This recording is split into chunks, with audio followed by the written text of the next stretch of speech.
It's me, LIFESPILLER79.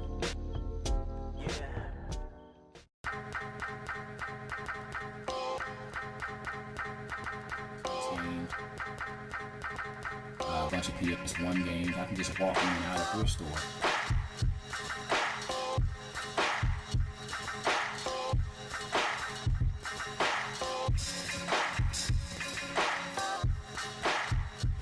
Hello gamers, it's me, LIFESPILLER79. It's my show. Glad to be back, man. Hello gamers, it's me, LIFESPILLER79. This is my show. Glad to be back to do another video. Finally got my camera set up the way I want. Hopefully I get this right this time, because I'm gonna go crazy if I don't. Anyway, wanted to talk about my top 10 consoles. And I am going to list them in specific order from the consoles that I currently own. So let's get down to business. The first console I wanted to talk about, my number 10, is my Dreamcast.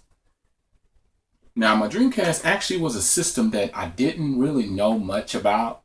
It was right between that PS2, was it PS2, PS1, somewhere in that era, GameCube, in the middle of all that was the Dreamcast, and it only sold 10 million consoles. So as you can see, it didn't get the love nor the marketing nor publicity that it should have gotten.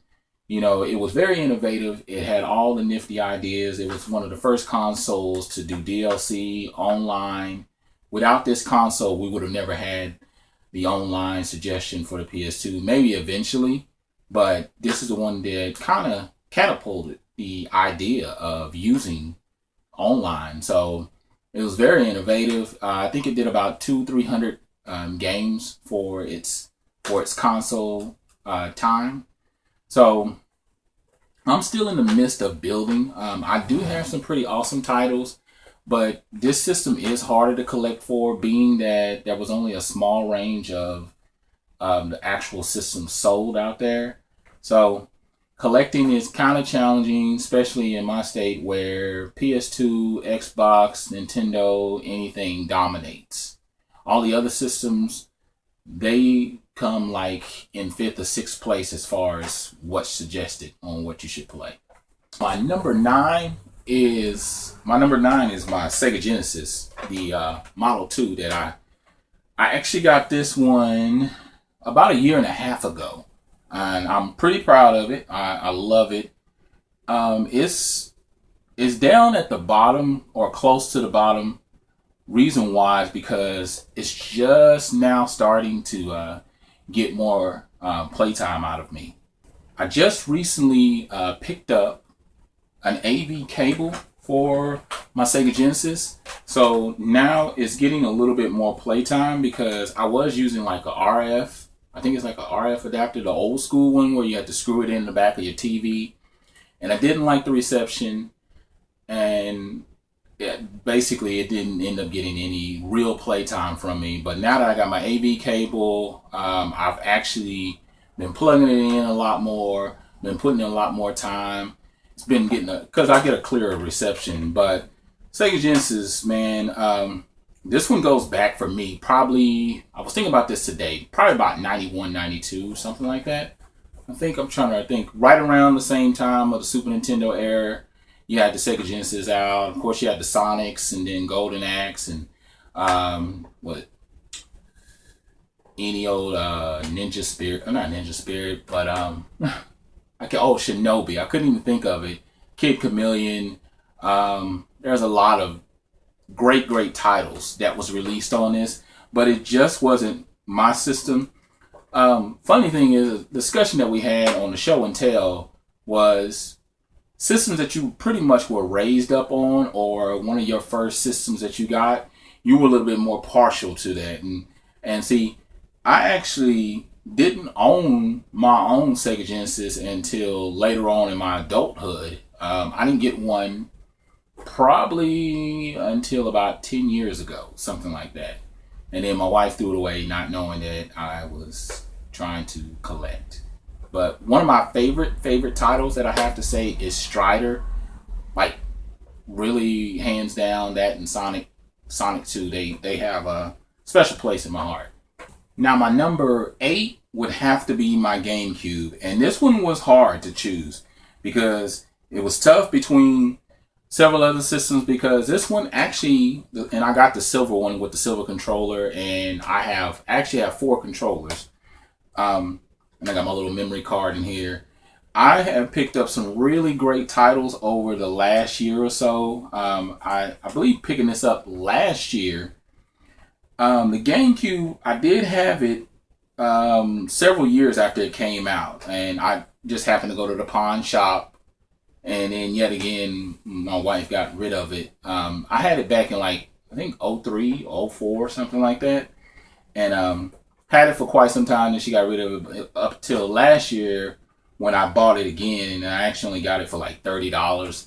But I got some really awesome titles. I've come to appreciate a lot of things that wasn't appreciated at its time. I think it's one of those systems that you grew to love later on, much like the Wii.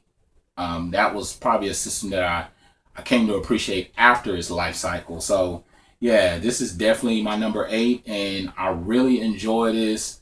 I have some really awesome titles: Luigi Mansion, Zelda Wind Waker that I waited for, Super Mario Sunshine, Resident Evil 4. I just have great titles. My number 7 has to be my Nintendo 64. Reason why I ranked this one up so high is because there are countless amounts of titles that are real partial to me, like Perfect Dark, Super Mario 64, 007 GoldenEye, and I talked about that in my How Video Games Saved My Life. This was the first system that I bought myself, so this one really holds a lot of nostalgic memories for me. And like I talked about in How Video Games Saved My Life, this was the system that kind of got me through a lot of things. I saved up my own money. I had my own job. I got it day one. I remember buying everything sealed, in box, having to get the system in one controller by itself. And I think it was $200 at the time. And then I got the Mario 64 separately. I knew I was going to spend almost $300 with tax. I asked and everything.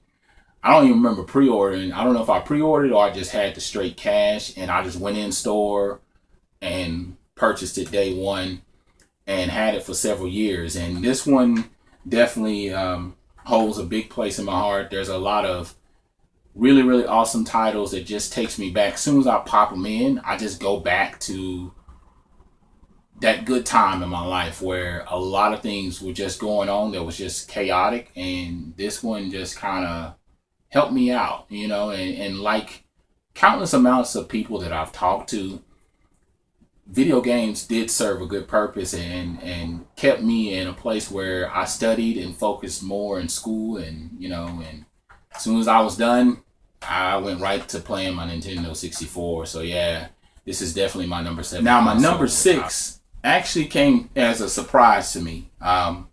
There was a debate between my GameCube and my Xbox, and I honestly did not like this system. I did not know anything about it. I just knew that it was heavy and it was bulky and it was good for taking out burglars. So that's all I knew about the Xbox, the original Xbox, the OG, not the Xbox One that they're calling Xbox One. This is the Xbox One. This is the first. This is the alpha. But I've come to understand that this system had a lot of exclusives packed away in it. And I have been going crazy with purchasing. I'm getting close to 100 games for the Xbox, just to let you know how much I actually play this thing and how much time I actually put into this. But yeah, here's the Xbox, and it is heavy. I think it's about 20 to 25 pounds. But the thing is, the purposes that it can be utilized for, I know that it says like 50,000 blocks is your memory, but at the same time, I've seen it modded, I've seen it tricked out, I've seen different colors, I've seen the clear one, I've seen the rarity ones, I've seen all kinds of variations, but the exclusives, all the exclusives, I've had to start moving my games up to my shelf because they're taking up so much space, because there's a lot of exclusive titles that's just awesome, countless amounts of original Xbox titles. And I had to, because at first I only had like a few games when I got it, and I only paid like $25 for it. And you know, when I first got it, I got like a couple titles, and I think I had one controller. But I come to appreciate it and value it because you can download CDs, so I can download my music, and some of the games that are exclusives, you can actually play the music right along with the video game. You can make it your own soundtrack. So I thought that was pretty awesome. And like I said, it's just a phenomenal system. If you don't have the original, definitely pick it up. This is like the prime time to gather up and get as many games as you can while the market is still free, because eventually stores are going to realize, okay, people want this.